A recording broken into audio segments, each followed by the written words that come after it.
আপনারা দেখছেন news now, খবরের নতুন ভাষা। জম্বুজলা মহকুমার পশ্চিম গুরুপদ কলোনি জেবি স্কুলে বর্তমানে মাত্র 6 জন ছাত্রছাত্রীকে পড়াচ্ছেন 6 জন শিক্ষক। দ্বিতীয় এবং তৃতীয় শ্রেণীতে কোনো শিক্ষার্থী নেই। শিক্ষকরা জানান, অনেক দিন মাত্র একজন শিক্ষার্থী উপস্থিত থাকে, আবার কোনো দিন কেউই আসে না। স্থানীয়দের দাবি, পাশেই দুটি বেসরকারি ইংরেজি মাধ্যম স্কুল থাকায় অধিকাংশ অভিভাবক সেখানে সন্তানদের ভর্তি করাচ্ছেন। ফলে সরকারি বিদ্যালয়টিতে ছাত্রছাত্রীর সংখ্যা ক্রমশ কমছে। বিষয়টি নিয়ে একাধিকবার অভিযোগ জানানো হলেও এখনো কোনো কার্যকর ব্যবস্থা নেওয়া হয়নি বলে অভিযোগ শিক্ষকদের।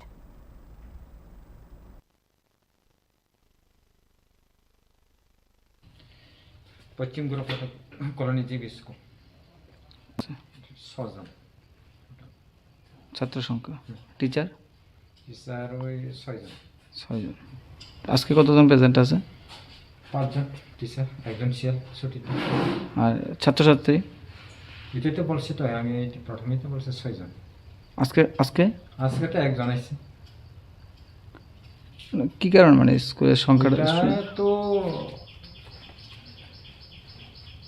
কি জানে আসছে না, তো সবসময় তো আইয়ে, আজকে তো একজন আই পড়ছে, কালকে তো বলে গেছে কের পূজার, আজকে কি জানে আসছে না ওইটা আর কি। আমার তো 6 জন ছাত্র দিয়ে 6 জন টিচার চলছে। কোন কোন ক্লাসের স্টুডেন্ট আছে আপনার এখানে? 1 একজন, 4 5 3 10 3 2 9 আর কি। কোন সাব ডিভিশন আপনাদের? Subdivision, subdivision Jambujala sub division.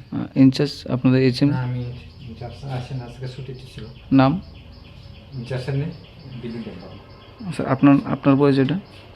আপনার পরিচয়, আপনার নাম? সুনীল দেব। বিপিন দেব বর্মা, কতদিন ধরে আপনি এই স্কুলের সাথে জড়িত? কন্ট্রাক্ট টিচার, সবাই শিকার। কতদিন ধরে ছিলেন? আগার ছাত্রী আছে এখন কোন কোন